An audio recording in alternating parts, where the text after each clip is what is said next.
And to find out more about the third Digital Economy Working Group meeting, we are now joined by our reporter Aris Satya and video journalist Nugrahanto Margo from Labuan Bajo, East Nusa Tenggara. Hi Aris, what do you have for us today from what you see on the ground today?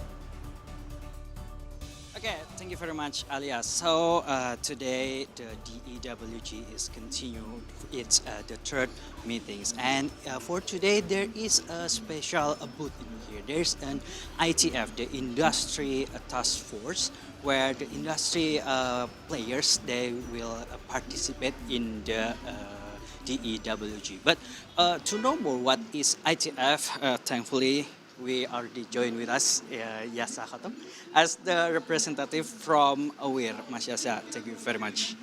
Thank you for the opportunity to see today to this beautiful afternoon in Labuan Bajo. It's very nice and breezy, very cool, Yes. and we are full of abbreviations, right? There's Yes, DEWG, there's ITF, and there's WIR. Okay. And when we're speaking about the ITF, Mas Yasa, can you tell us what is the ITF? Okay, the ITF in the DEWG is the Industry Task Force, meaning that we are the counterpart of the government, meaning that what we're trying, what the buzz is about how to recover together, recover stronger, and we can do it through digital economy. Now, to get people into to be an active player in the digital economy, industry players are always pushing to educate the public, to get people on board, to acquire new users as businesses, because that's how the businesses are run, and it is very important for us to work together in creating the best conditions so that people can utilize the digital world to their full capacity. Okay, and as a WIR representative, what is your company contribution in ITF?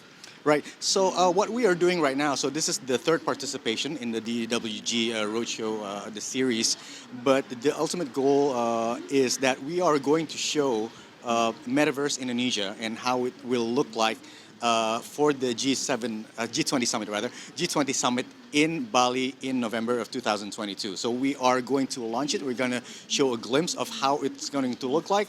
It's going to be part of it's going to be augmented reality, part of it's going to be virtual reality, and it's all going to be here. So right here in Labuan Bajo, we just want to show the delegates, we want to show the public that the future is here. We have virtual reality exhibition here and augmented reality as well, just to get people excited and get them used to what we can do, what the opportunities are actually. Okay, and Mas Yasa, Minister Johnny G. Plate also mentioned in each DEWG session about digitalization. For what is the important digitalization for economy in your point of view? I think the pandemic has changed a lot of mindset and a lot of behaviors, and we also take the the pandemic was important milestone, I guess, in many digital businesses, because it really shows that there are other ways of doing things, and there's so many things that have yet to be explored in the digital field, and people can make money, people can create new jobs, new opportunities through the digital world, and that's why we are here. I think the challenge will also be connectivity, access, and in terms of connection. Not only that, but also hardware. But that's why from now on we do a lot of education sessions for the public. We do roadshows as well to campuses and primary schools to get them on board. Even for parents, we are now starting to tell people that maybe you should get your children to get into to learn coding, so they can be producers of this new world that is coming very, very soon. It's already here now. And as WIR is a player in ICT industry, in your point of view, how the players move the economy as the ICT players move the economy?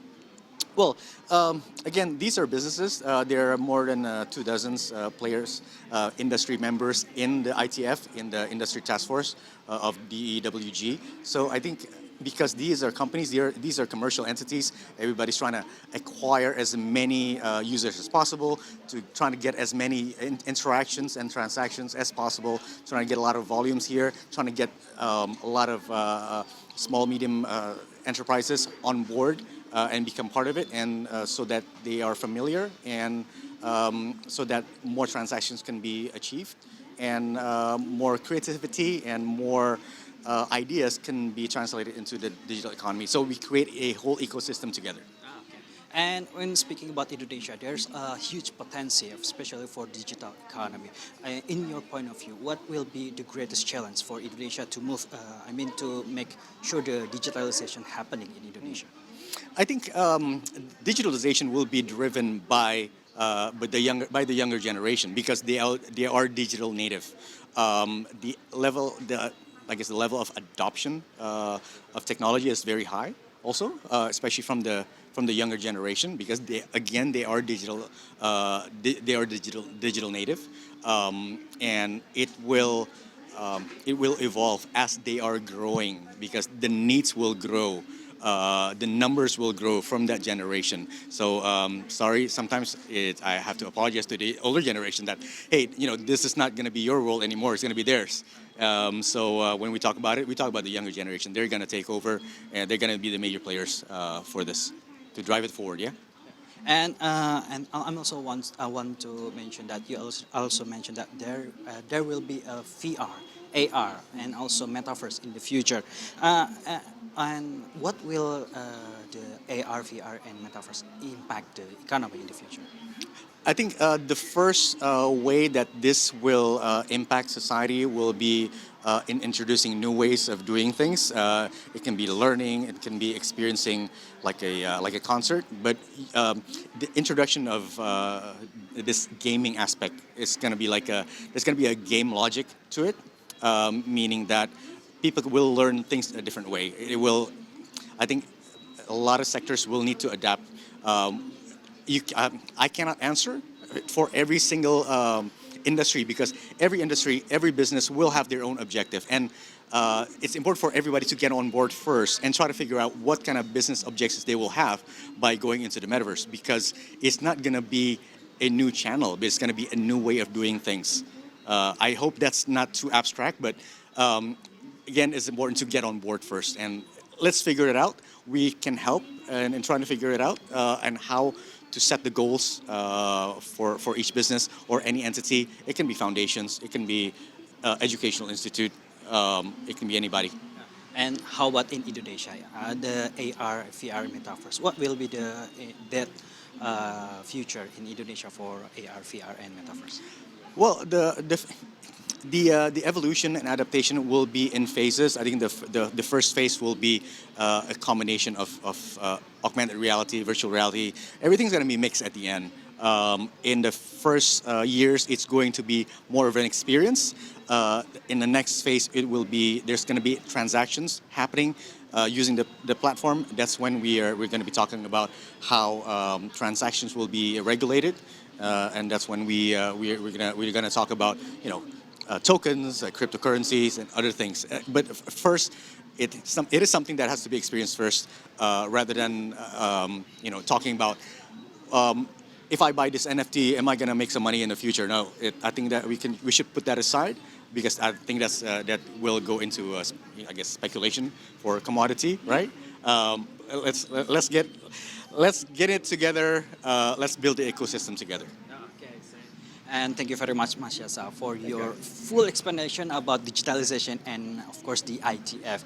And that's it, guys. So the DEWG and ITF is part of how the Indonesia, as the president of G20, want to evolve, not only for Indonesia, but global society to evolve into digital world.